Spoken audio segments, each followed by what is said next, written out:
मुंबईसह संपूर्ण महाराष्ट्रात उष्णतेची लाट पसरली असून दापोली आणि परिसरात मात्र पहाटेला धुक्याची चादर ओढलेली दिसून आली। याचा अनुभव पर्यटनासाठी बाहेर पडलेल्या नागरिकांनी घेतला।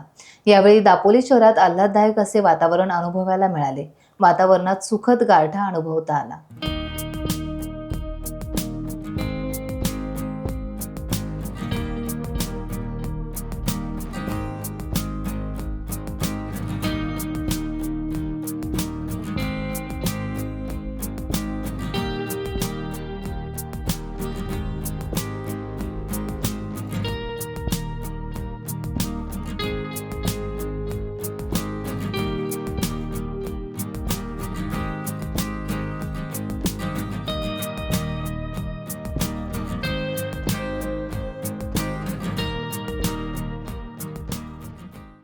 टाइम्स डिजिटलला लाईक करा, सबस्क्राइब करा, शेअर करा आणि बेल आयकॉन दाबायला विसरू नका।